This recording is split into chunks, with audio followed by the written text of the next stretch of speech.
আমি মানে 60 হয়ে যাচ্ছি। আমি আগামী 31শে ডিসেম্বর অবসর গ্রহণ করবো। 60 বছর আমার পূর্ণ হবে। এখনও আমি সেই যুবকদের সঙ্গে 18 বছরের যুবকদের সঙ্গে খেলি।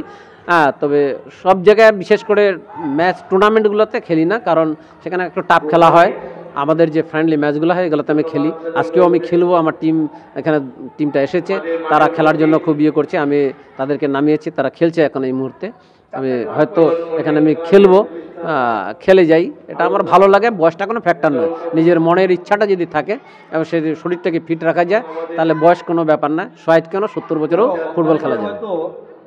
45 বা 50-এর দিকে আর মাঠমুখী হতে পারছেন না, খবর সোজা হচ্ছে না। আপনি কিন্তু 60 বছর বয়সেও মাঠে খেলছেন একদম।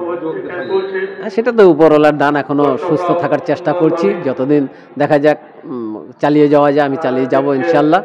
সবাইকে এটাই দিব না, নিজে সুস্থ থাকলে সমাজের জন্য কিছু করা যাবে, সমাজটাকে সুস্থ গঠন করা যাবে। আগে নিজেকে সুস্থ রাখতে হবে।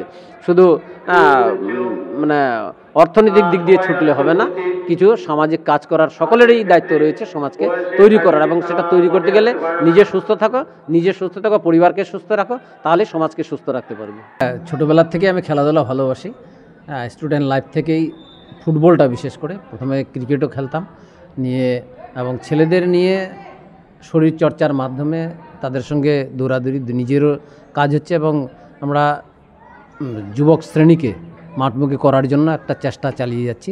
এবং এখন মর্নিং ক্লাব সব জায়গায় প্রতিষ্ঠিত করা হয়েছে, চালু করা হয়েছে। নন্দীগঞ্জ মাঠ, কোটগঞ্জ হাই স্কুল মাঠ, আপনার দাসপাড়া, ভরকুলাগঞ্জ, ধনিরহাট, এই সকল মাঠে সকালে খেলা চালু হয়ে গেছে। আমি সব জায়গায় যাচ্ছি, ছেলেদের নিয়ে কিছুক্ষণ পিটি করাই এবং 2-4 মিনিট তাদের সঙ্গে আলোচনা যে কিভাবে আমরা যুবক শ্রেণীকে বিশেষ করে মূল স্রোতে নিয়ে আসব। আজকে অনেক ছেলেই নেশাগ্রস্ত হয়ে থাকছে, অনেকেই মোবাইলে আসক্ত হয়ে যাচ্ছে, বাজে কাজের সঙ্গে যুক্ত হয়ে যাচ্ছে। তাদেরকে আমরা মূল স্রোতে ফিরিয়ে নিয়ে আসে মাঠমুখী করে তাদের শরীর গঠন সঙ্গে সঙ্গে তাদেরকে তাদের ভবিষ্যৎ গঠন এবং সমাজের কাজে লাগানোর চেষ্টাটা আমি চালিয়ে যাচ্ছি। এবং এটাতে অনেকটাই সফল।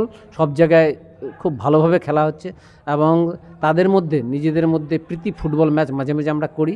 আগামী 30 তারিখে আবারও এই 4টি দলকে নিয়েই আরও একটা টুর্নামেন্ট হবে, ফ্রেন্ডলি একটা টুর্নামেন্ট হবে। সেটা হবে সন্ধ্যার দিকে, নাইটে হবে।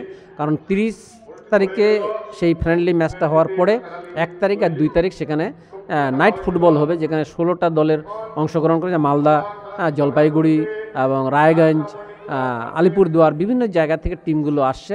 তারা 2 দিন ব্যাপী সেটা খেলা হবে। সেই উপলক্ষে 30 তারিখে আমরা একটা 4 দলের বিকালে আমরা একটা খেলা শুরু করব, সন্ধ্যার দিকে শেষ করব।